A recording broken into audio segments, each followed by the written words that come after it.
Hello and welcome. I'm David, your home repair coach. We are continuing to talk today about dining room chair repair, fixing wobbly, loose dining room chairs or even ones that are broken. We're starting to get now into kind of some more, I guess you could say, advanced stuff, some more difficult situations that you might run into with chairs. As I've said in kind of some of the intro videos, the majority of them are very doable, nothing too crazy for tools, but it's not too rare to also run into ones that have more serious damage. So in this case, you can see the tenon that was on this stretcher here is broken. They're supposed to have this tenon here. This one is broken off. It should slide into that hole. So as you can imagine, that starts getting a nice finished piece of wood and a real precise fit there. That's going to be a little trickier to do. Now, of course, you can do some get-by repairs. It won't look quite as clean, maybe not quite as long-lasting, and maybe some point I should actually do a video on that just so people kind of know what the option is. You know, you could always do something here where we just drive a screw through there. Even that's going to need a little precision, but a lot easier to do it.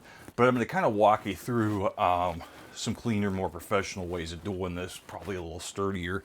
And you are going to need, at this point, you're going to need some more tools. And they are going to be somewhat more specialized stuff. Some of them you might use for other projects, but we're kind of getting to that point where you're just getting, if you're going to do this, you're going to need you're going to need to spend a little bit of money on some equipment to get it done if you really want to do a good job with these. So, you know, it's not a bad point to stop and think, do I want to keep going? Is this something that I would consider worth doing? Because it is a little trickier. If you do it wrong, you can potentially kind of make a little bit of a mess for yourself. And the tools, I mean, they're not crazy expensive, but it will start adding up here.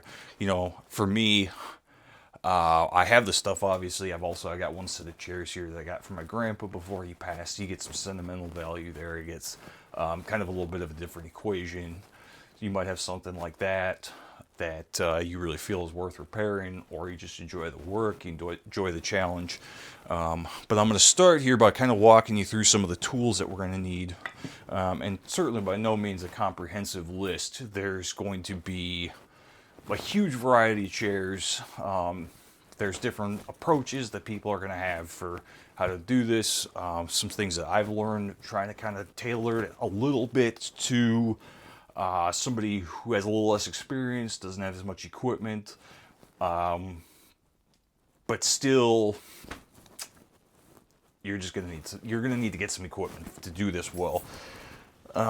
So one of the things you're gonna want a little, so this is the pouch that I use. This is certainly not an essential thing, but you'll see me carrying that around, a handy little rockler pouch. Combination square like this. This is one that you probably will use on other stuff, and you'll see why I like this. I'm going to use this for all of my basic, just marking square lines and stuff for cutting, but all kinds of other stuff for depth adjustment, and scribing lines, and marking all kinds of different stuff there, measuring in weird spots. So that's definitely going to be an essential one. Tape measure, that's probably going to be coming up in one of the more basic tool lists there, but that is one you're going to need here. And you're going to need some pencils, of course, a good set of bulk thing of pencils from Amazon that I got there. That'd be another one actually that really should be in the more basic tool list there. Good chisel, or a chisel I should say. I would say in general, don't overthink this too much. Really, unless you have a bit of experience, you're gonna not be using nicer stuff to its full potential. You're not gonna be able to appreciate it as much. And really, even if you are at that point, I think that stuff gets hyped up a little bit much. Pretty basic Stanley Fat Max chisel. So this one's getting pretty banged up after 15 years. This I actually bought as a little bit of a heavier work chisel for remodeling, with the steel core, with the steel cap and the steel core, so you can hit it with a hammer. But as I've gotten away from the remodeling, I'm using them more just fine work chisels, and they work great for that too. If you do have time to get into, you know, reading about all the best chisels and the steel and all that stuff, I'd recommend spending that time learning to sharpen these, and I'll do some videos, show you some options for that. That's going to do you far more good than picking and choosing all the fanciest stuff. A good saw, you really actually need a handsaw, I think, for some of this stuff. But in general, I would say these are handsaws underrated. I don't use them all the time, but really even just for basic like cutting 2x4s and stuff like that, you don't have to have a skill saw. This one is kind of a general purpose razor saw brand. I think Catawba.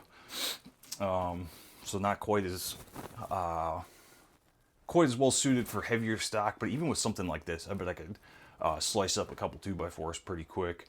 So I'm a fan of this style of Japanese saw here. I've been trying, I learned on kind of the Western style saws. I got my first combination, little 24-inch thing or something. I was like 8. I used those for a long time. And I've been switching to these, especially for a little finer stuff, a little lighter duty stuff. I find this is the right size and balance and control. But you can absolutely get by with, pretty much any saw, even just one of those. Menards does those rebate deals. You can get them like a couple bucks, I think sometimes even free. Personally, I think these are a little nicer, but again, don't overthink it too much. Drill bits. Now this is one case where we are getting into where the titanium bit sets, the all-purpose ones I'll recommend other places, get a little bit limited. I've got one of these brad point bits for just extreme accuracy, getting that point right on the line for some of this stuff. You'll want that, even if you just buy you can get a set. Woodcraft's got a pretty good set. They go on sale for, I don't remember how many pieces it is offhand, but they got a pretty good set of high-speed steel bits. They're good for general purpose, and they got some of these. But if you're not doing it a lot, I would just stick with the, a cheaper set like the Menards titanium one. Maybe grab a one-off of these. Let's see here. Along with that, I'm probably going to be wanting some of these stop collars for the bits, because, something like this, you're going to be drilling partway into the wood. You don't want to be guessing that and go through the back. So these just slip over the drill bit, tighten down, and then you can set exactly your depth, and you're forced to stop at the right depth without punching through. This drill guide that I have does have a stop built in, but I think in some cases it's easier to just use the collar. So this is another one you're going to want. You can turn a portable drill into a drill press. Very, very handy tool to have. This is a Milescraft brand, which actually is generally, I think of as a little more of an affordable homeowner line. But this one has actually done very well for me in a couple of projects, even some kind of crazy stuff, taking apart a handrail. I bad about going off on some tangents here, but taking apart a whole handrail that had not been anchored right on a relatively new house, taking that apart by piece, pull up the hardwood floor, reframe the floor underneath, drill some very precise holes for some zip bolt anchoring hardware, put everything back in exactly where it was without moving it.